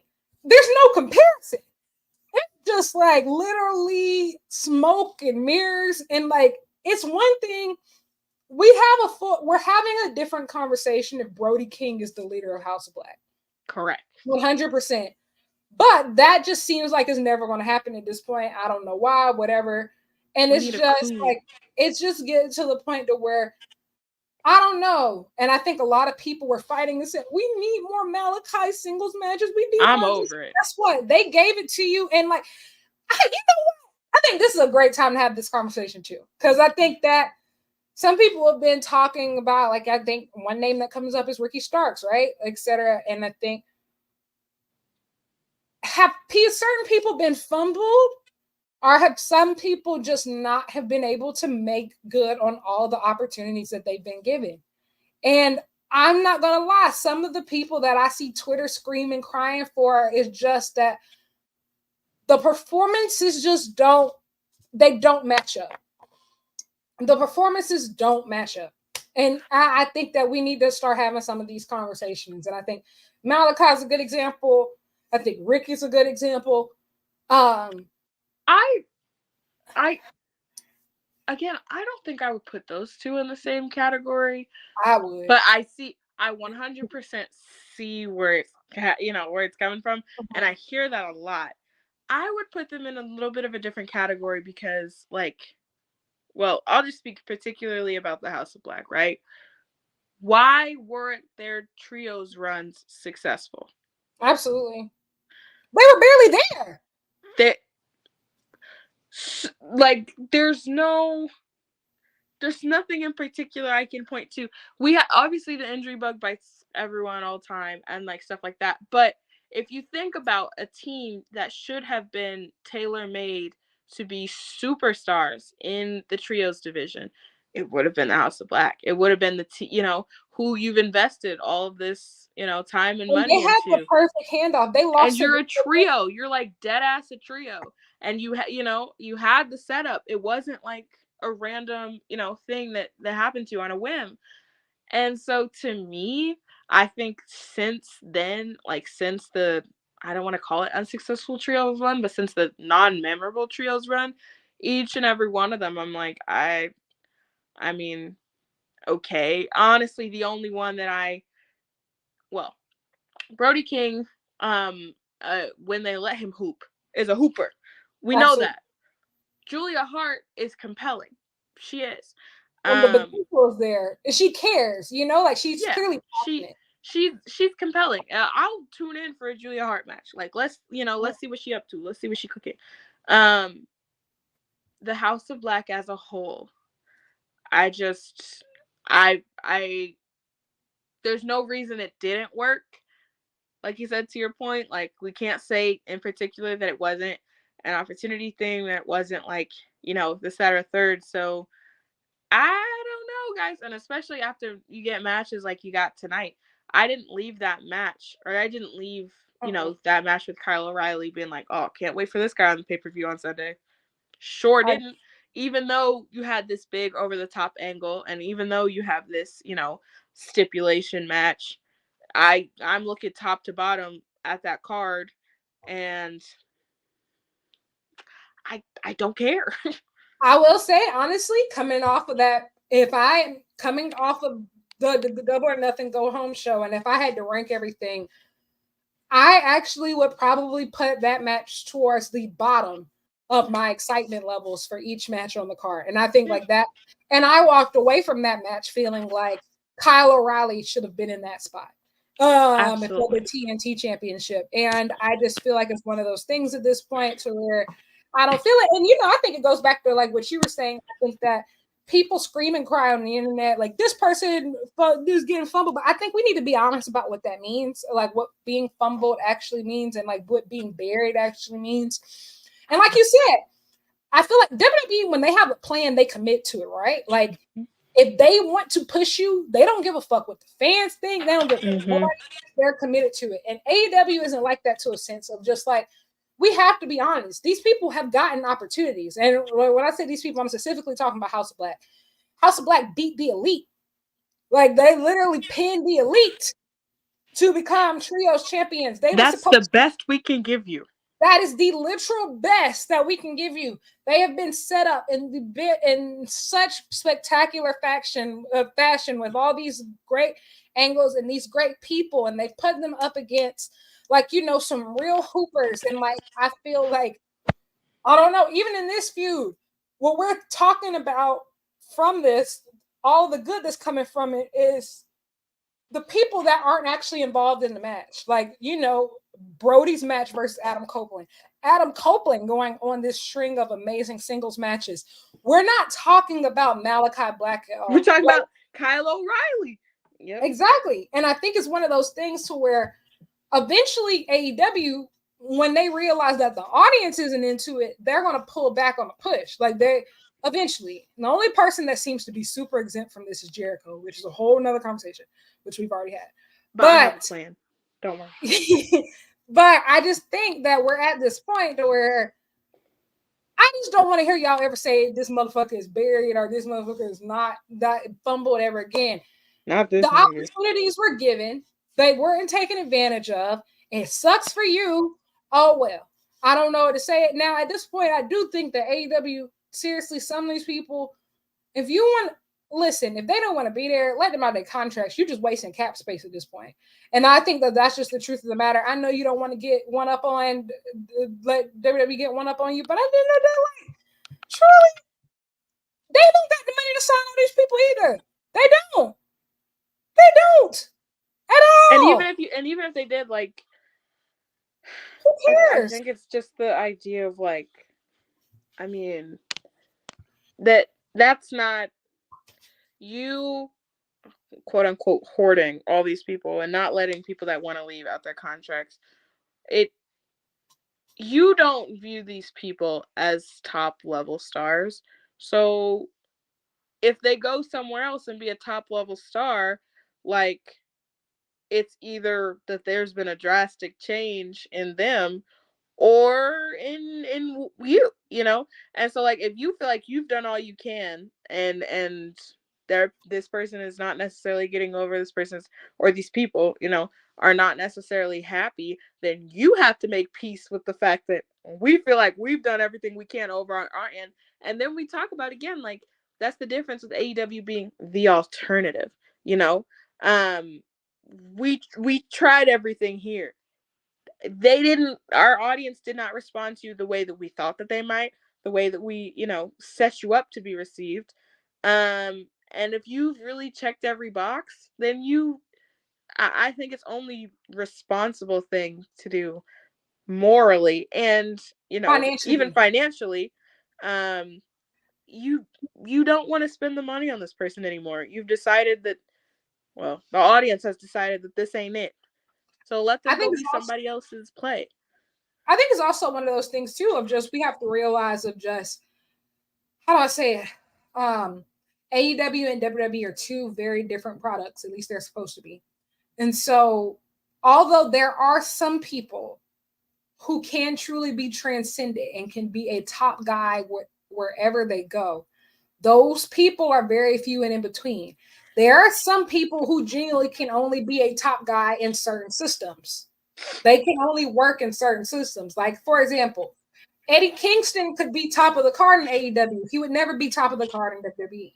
Like, it's certain things like that, like, to where, like, for example, like, who's Jey Uso can be a top guy in WWE, would never work in AEW. Like, could never work. It's just certain people who only thrive in certain systems. Then you have the John Moxleys of the world who can be a superstar anywhere, who can be transcended absolutely anywhere. But everybody is not that jack of all trades. You know, like, everybody's just not like that. And I think we just need to be honest about that. Some people can only thrive on one system. And I think some of them wrestlers who came over, they know that. They realize that, ooh, I don't think I'm going to do well here. Now, there's some wrestlers who do think that they just going to magically, the grass is going to get greener on the other side. And I mean, that's why you had Andrade come into the Royal Rumble with no pop after just coming off the hottest Continental Classic run. You know, hey, but at the end of the day, people are people, and, like, they have other motivations for wanting to go to certain companies because, you know, they might have family members there, they might have spouses there. You know, everything might not be all about the wrestling, and that's okay. But I think it's time, especially after, listen, I'm not gonna lie, if I don't see something transcendent, alien superstar type shit in Double or Nothing, I'm gonna start that agenda. Malachi Black, meet me in my office. Meet me in my office. You're on the clock. Hello. And so after that, after we had David turn into Carrie, we had the women's tag team match. We had Toni Storm and Mariah May versus Harley Cameron and Saraya. This match wasn't terrible. It wasn't great. But I did feel like it did what it needed to do from a perspective for Toni and for Mariah. Toni wearing all red was very interesting to me. Yeah, she's not black and white anymore. She's starting to remember who she is again, which we can tell because she's cooking in that ring. I'm not going to lie to you. She is cooking in that ring. Thank God. She is cooking in that ring. And so, yeah. This one, from a storyline perspective, I think it did what it needed to do. The finish was great. Yeah.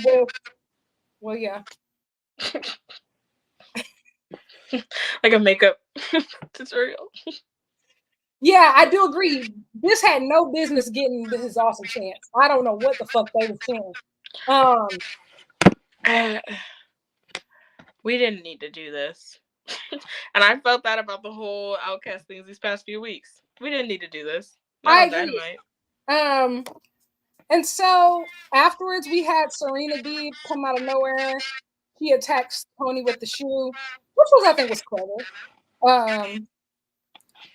I do think that, like I said this on Twitter, is that, I try not to be an alarmist, but if we don't get some very valuable women's debuts or returns at Double or Nothing, it's time to sound the alarm on this division. Because Tony and Mariah are only getting more popular, and it's too early for them to face each other.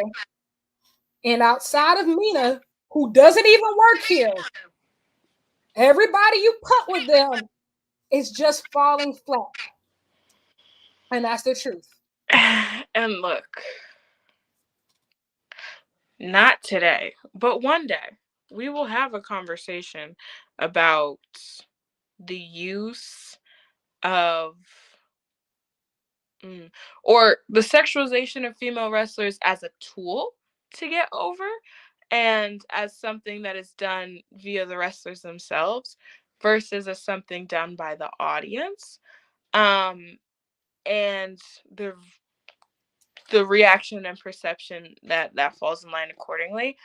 And I get nervous with this Tony and Mariah storyline as of recent, because because a lot of people aren't able, but I do think that I agree. I think I don't doubt that they are fully aware of what they're doing and that they're fully consensual with everything that they're doing. Like, yeah, both of them are openly bisexual. Yeah. But we need to be careful. And I think that I feel that particularly when it's the only like live showcase of women on the show. That's fair. I think that's a good point. I agree. That sometimes I'm like, it's fun, like it's cool. It's and especially being used to progress storylines, which it often is. But also understanding the wrestling fan base, and the way that that's being treated and perceived. Yeah, I mean, sometimes I'm sitting there and I'm like, I don't want this to be the only time that we see women live on the screen. I agree. And I think it's one thing when it's Mina, right? Because that's a story that makes sense. That's their thing. Yeah. That makes sense, right? Saraya and Harley is just,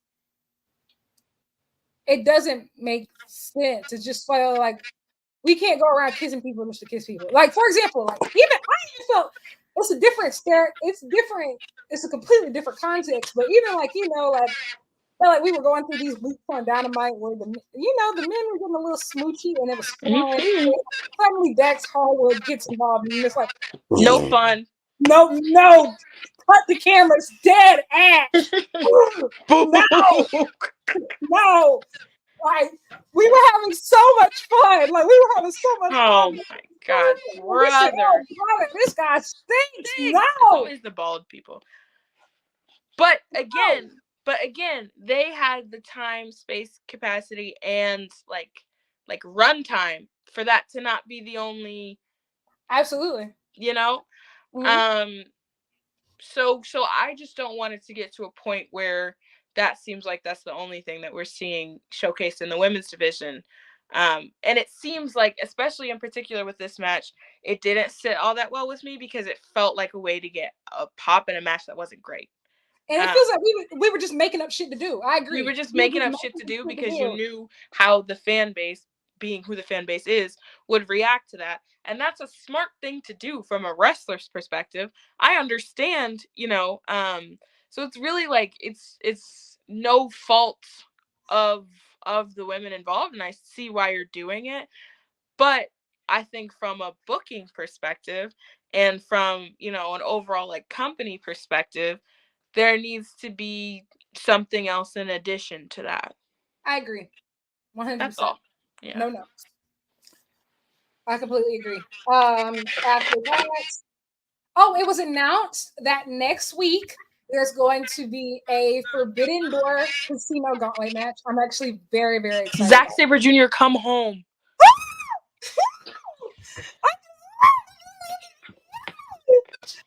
These noises coming out of my mouth. Listen, I'm so excited for this. So excited. This is going to determine who is going to be the challenger for the AEW World Championship at Forbidden Door. I am so excited. They said we should expect international guests. I'm sure it's probably going to be from both the CMLL and the New Japan side, which is spicy. And obviously, we're in Best of the Super Juniors right now. So that means that a lot of the heavyweights will be available. If I see Shingo Takagi, I'm going to scream. I'm just so excited about this. That first Casino Gauntlet match was amazing, and it was really cool that they did in the Daily Place. And that's how, Ospreay became number one contender. That random ass match. I loved it. Exactly. Loved it. So let's do it again. But I'm telling you, Zachary, look at me. We have plans. All right? I hope that's Shingo, actually. I'm looking for Shingo. Why not both? And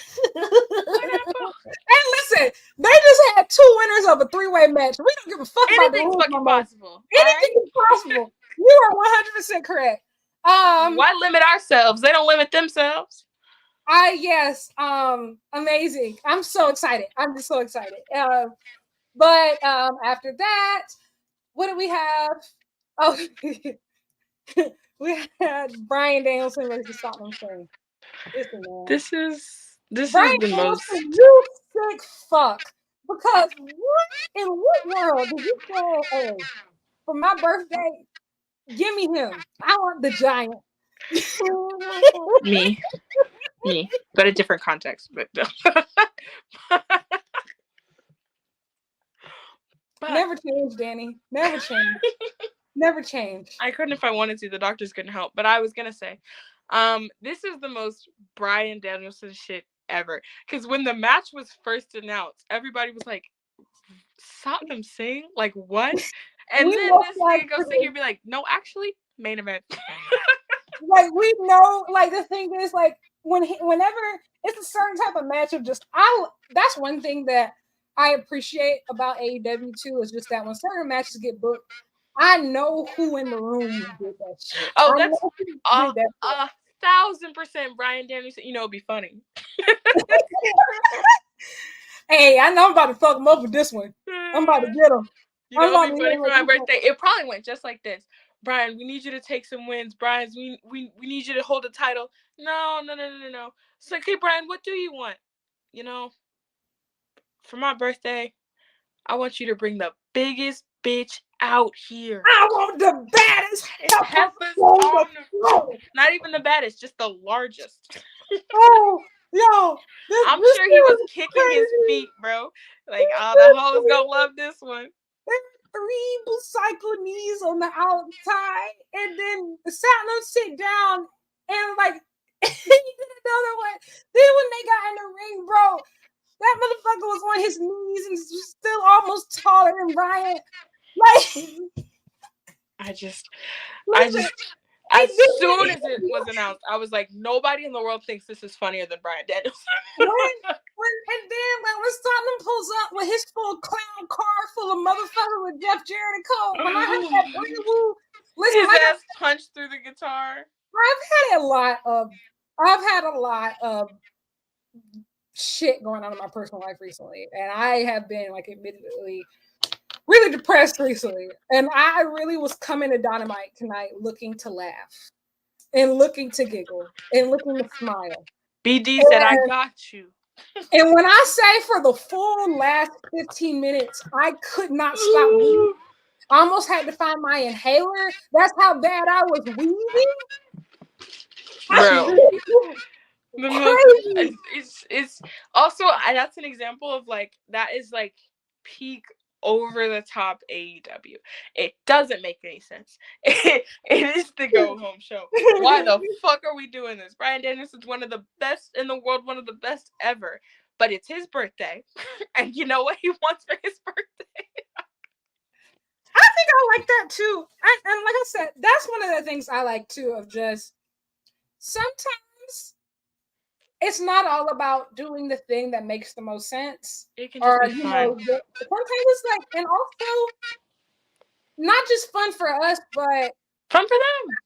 I think that's one thing that I personally really, really, really enjoyed about AEW since day one. And I'm saying a lot of things I enjoy right now since 5 years, and so like I've been reflecting a lot this week. But I can tell, especially like with so many wrestlers, they are genuinely having the time of their life. Like they are having so much fun. And I think that's one of those people. I was gonna say, and I think it's a textbook example of us being like, we're talking about like, okay, maybe everything's not for you. This match was for Bryan Danielson only, and Lyric. That was the target audience, okay? And that's okay. It was for me, and I think that's one thing that I appreciate, especially for this has been the place that these legends know that for the final run of their career, this is where we can go and essentially have a candy store. Because do you think that anywhere else will have let 60-year-old Sting jump off of everything? No good insurance company. No, but he asked for it, and so that's what we're gonna get. And when we look at Adam Copeland, Christian, the crazy shit that they've been doing at age 50, like or Darby Allin's existence. We're getting there. We're getting there. I forgot that. Everybody is having. That's what I love, and I think that's for me. That's what's more important than like the most cohesive or just like the most cohesive like promos, trying everything up. Like when I can walk away from the show and I can tell that everybody was having fun, especially on the go home Dynamite for Double or Nothing, that tells me that at Double or Nothing, everybody is going balls to the wall. Wrestlers perform their best when they're having fun, when they're investing in what they're doing, and that's just the truth. And look, I think, like I said, there's some merit to just people again looking at this go home show and be like, "What the hell?" Yes, it was wacky as hell. I get that, but at the same time, to your point, if the GOAT comes to you and tells you this is what he wants for his birthday, let the bitch go out there. All right. There's nobody happier on earth. At the end of the day, you're gonna be entertained. It's one thing if like it's like here's the thing. I think there's a difference between the people who giving people whatever they want and it's sucking. Chris Jericho, I'm talking to you. Even when we got to like a few years ago, like Cody and Brandy, like some of the shit y'all was asking for just was not working. And not everybody should have the automatic yes to their asks. That MJF world title run should be so short. Like Bryan Danielson, Sting, Adam Copeland, I get it. Like, okay, like these are guys who have kind of earned the right to like try whatever they want. And I'm gonna be honest, their miss rate is very small. Like you're going to have a good time, and I think like Bryan Danielson can make anything work. And I think the way that they weave this into the post-match angle, like the DQ, like y'all, they was stuff the payoff and the guitar when the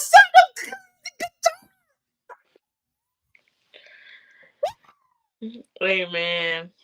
No, that fucking clown car, the Jared, and I'm gonna be honest, like you know what? I'm going to speak my truth. Nobody's going to shame me.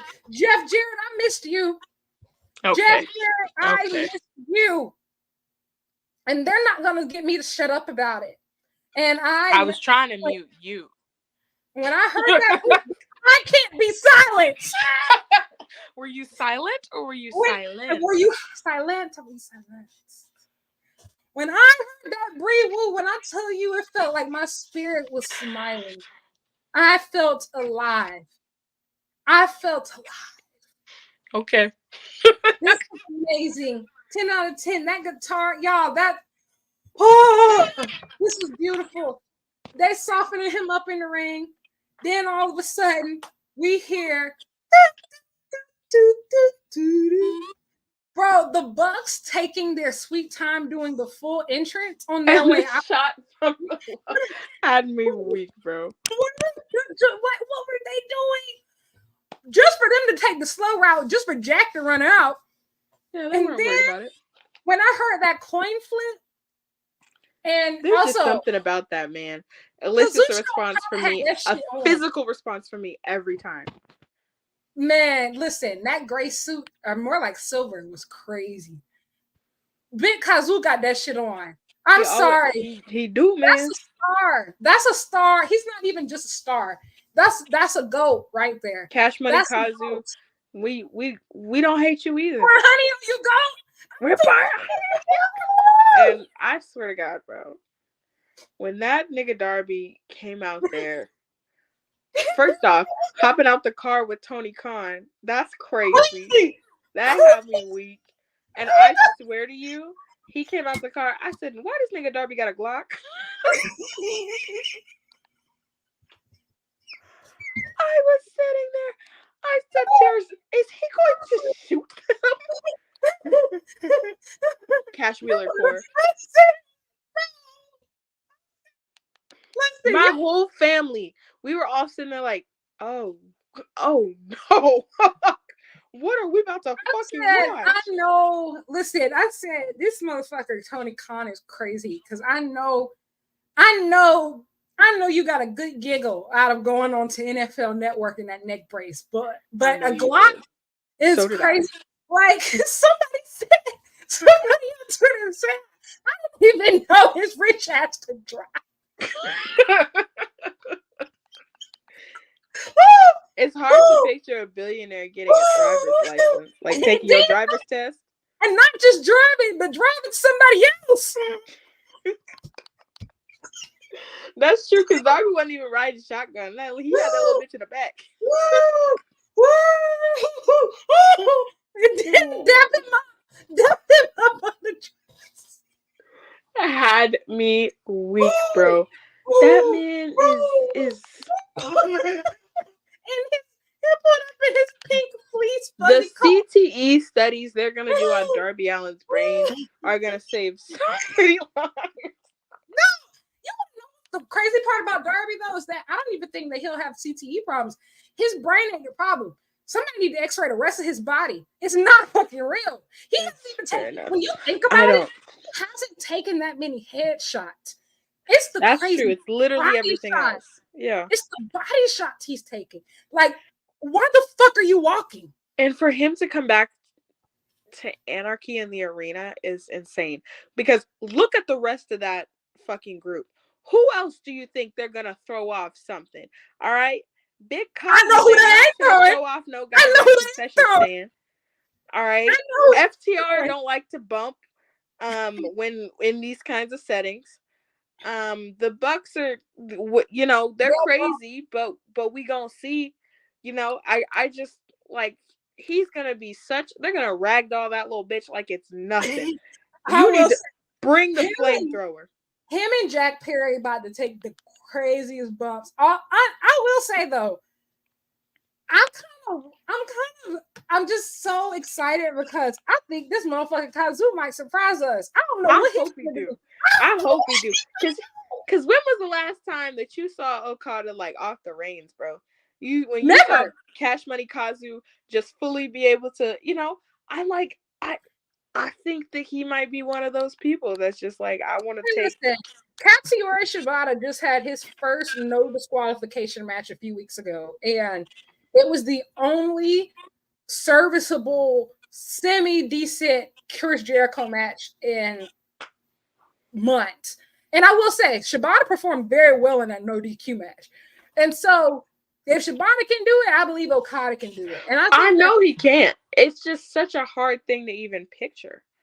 I'm like, I think that's the coolest thing too. He's so tall and so stiff. I'm like, anarchy and look, I have to say this. Like, one, I will say, everybody was like, "Oh, Danielle, you're not excited for the Eddie Kingston Gabe Kidd match." Remember? You cooked. Foresight. Again, what I said, I don't have any sources. I'm just a prophet. Wasn't excited for it. Didn't want it. With that being said, and obviously, you know, everything is better with Eddie Kingston in it. Everything. But I think we talked about it a little bit. From a storyline perspective, it does make more sense for it to be Darby. It does. As far as beef with the Elite. And there is just that general understanding that Darby is fucking crazy. That always adds that element of excitement to a match. And Darby is AEW. He is. It's that feeling. Like I said, as soon as Darby came back, it's shit. Because you know something finna pop off. Because that man's incapable of having a regular match, of not taking at least one batshit bump. You know, so that was another match that I before last week, kind of when they brought Darby back out, but really last week I was just like, didn't that nigga just get hit by a bus? But this week, you know, really seeing it again. The bus said he got final destination. Oh yeah. But what's it called? But this week, him coming back, him making the save. Okay, it really did get me excited for this match because you're talking about Team AEW, Darby, you know, Darby. Absolutely. I think also too, girl, why I forget we was on a stream? I thought we was just talking. You know, hey, that's the best time, you know. Luckily we ain't said nothing too crazy. But listen, when Darby pulled out that flamethrower and everybody started running back, y'all, they left Nicholas Jackson for dead. They sure did. Nicholas Jackson for dead. My thing, that motherfucker went to that table and then he started holding his side. And my thing is like him holding, do you see this blood? Look at it. Zoom. Look. I'm a victim. Matthew and Autumn, they said, "Ooh, baby, I got to go." And what it reminded me of is that I tweeted this, but if anybody remembers, I think last year it was the Dynamite anniversary, and the Elite had just renewed their contracts. And remember, they had that match with Jarrett, Satnam, and Lethal. Yes. And you know, Nick was in the ring with Satnam Singh, and that he looked forward to that, and Kenny and Matt jumped off the apron. And That's a new. They said, "Oh no!" And so like this was a very clever full circle that they left that man for dead. And my thing is that if you think Matthew Jackson has a great sense of self-preservation, baby, Kazuchika Okada, he said, "Oh no!" He said, "Have you seen this suit? This is designer, bitch." I'm like, Cash Money Kazu said, "You look at me, look at you. Which one of us do you think should get beat up here?" So when they kept switching the camera angles, it's like Nicholas is screaming for help, and then these motherfuckers, they said, and the things is them cringing and wincing, and I'm like, "Ooh, wish I could help you." Ooh. That looked like it hurt. I had so much fun. That was what I needed personally. I know that I'm sure there's going to be a shitstorm of discourse tomorrow. I don't give a fuck, honestly. I had so much fun. And like sometimes, like, maybe that's why last week was so logical. So this week we could get illogical. Because let's just be honest, Double or Nothing is always the illogical event. Double or Nothing, the entire premise of Double or Nothing is illogical. It was the first AEW event. The whole company is illogical. All of this shit is illogical. It's supposed to be about having fun. Double or Nothing is always about having fun. It's always supposed to be about debuts, returns, crazy shit, anarchy in the arena, stadium stampede. It is supposed to be about fun. It's about putting it all on the line. If it works, it works. If it don't, it don't. Who cares? Last year we had an exploding fucking super kick sneaker, and the year before that we had Eddie Kingston try to set Bryan Danielson and Claudio on fire. Yeah. Not Claudio. Okay. So that'll be the question that I say that we end on today. What do you think is going to be the Anarchy in the Arena spot, the one that's the most memorable this year? Ooh. Predictions. I don't know what it's going to be, but I know for a fact it's going to involve that flamethrower. It's going to involve the flamethrower. We're going to see that flamethrower. Please, no. Flamethrower. We're going to see that flamethrower. Also, I think you said about final question. I do think that we need to address this quickly. I think main event. Obviously, it's a triple main event, but obviously only one match can go last. And some people are going to be upset about this. I don't think that Mercedes Willow is going last. I don't think it is either. And I will be honest, guys, like, if I don't think that it should, if they're going to have to follow, if they would have to follow Anarchy in the Arena, they shouldn't main event.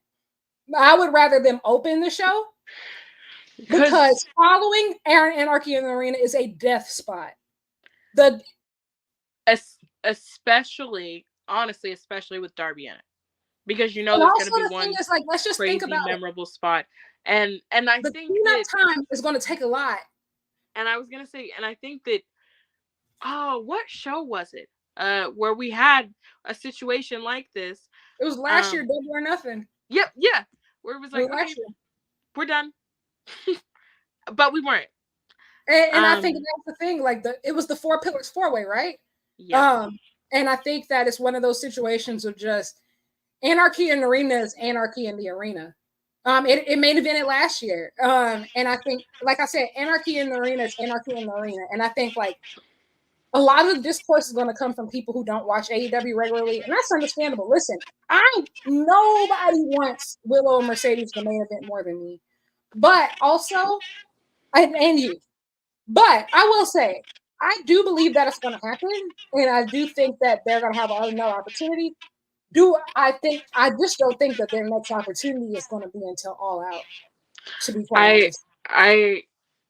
I kind of agree, and somebody made a really good point. I think it was Jillian that said, like, in the comments that, yeah, Anarchy in the Arena is just such an emotionally taxing match. It really is, and especially with teams like the Elite involved, which is so polarizing and so, you know, I think that one, like, just logically, it's not going to happen because, you know, because it's set up. But two, I think it's probably best if it doesn't when there's a match like this on the card. I agree. Because I think that we'll have the opportunity also to, and a lot of people that in particular want to see this Willow Mercedes main event are, you know, her crew members. They're down with her, and they should be. We're in the crew. We love Mercedes.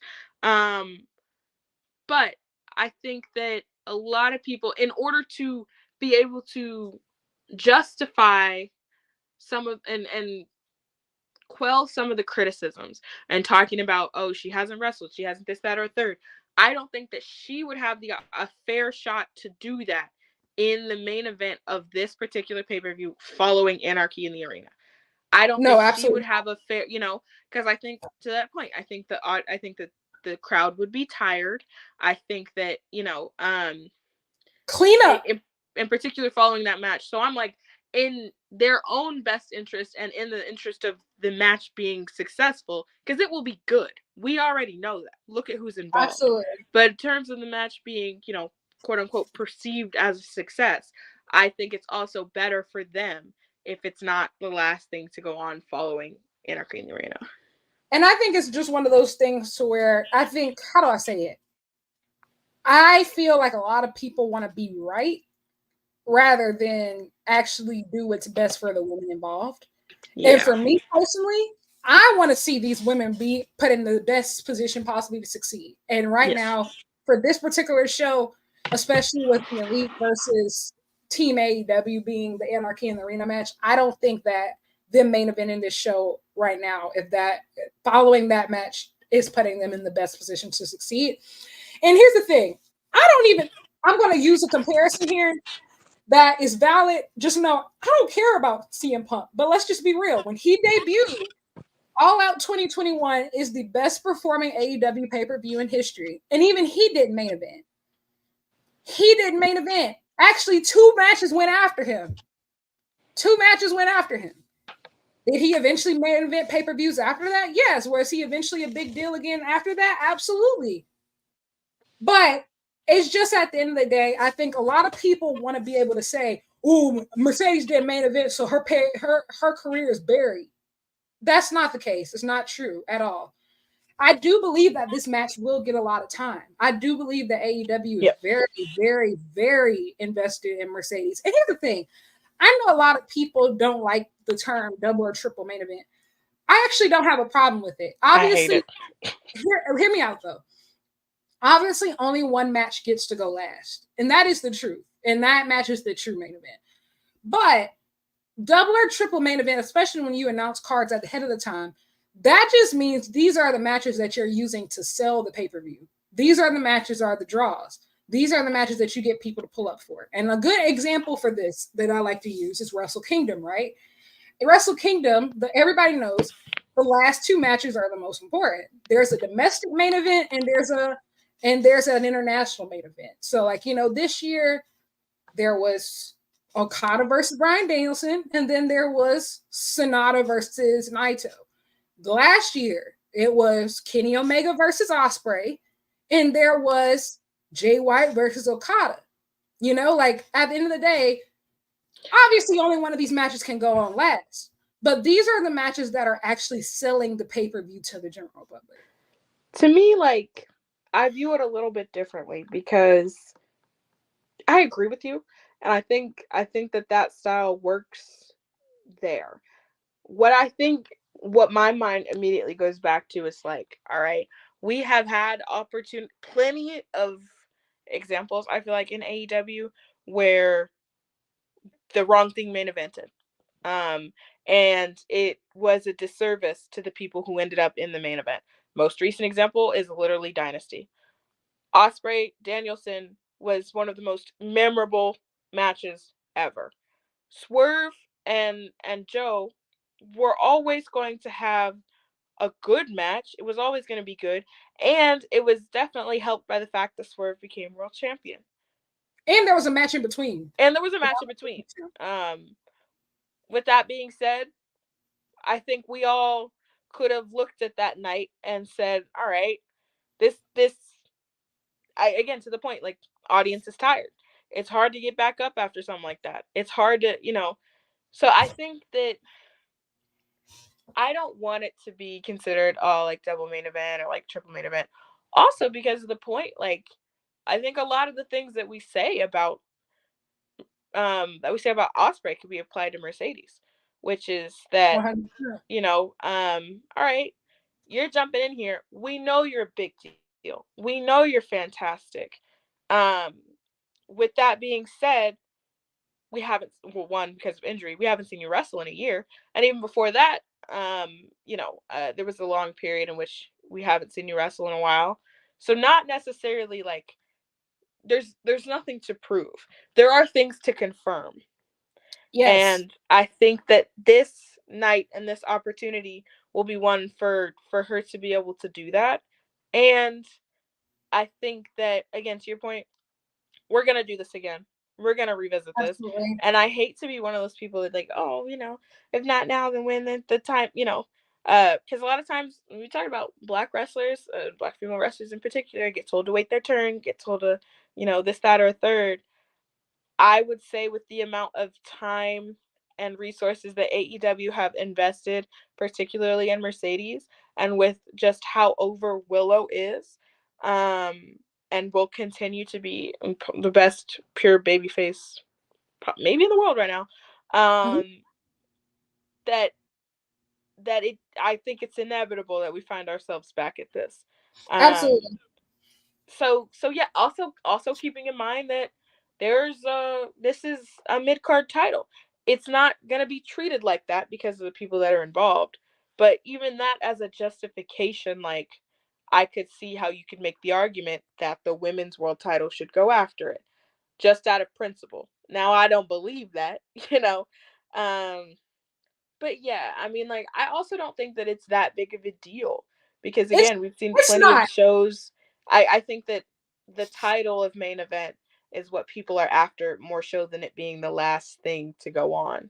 If that makes sense. I think so too. I think that, I'm gonna be honest, for people who regularly watch the product and actually watch AEW regularly, I think that's not that big of a deal if that's not the last match. Because at the end of the day, you want the match to be successful. I don't want them out there in front of a crowd that's dead and tired and having to wait 15 minutes to go out there because they're still cleaning Darby Allin's blood off the canvas.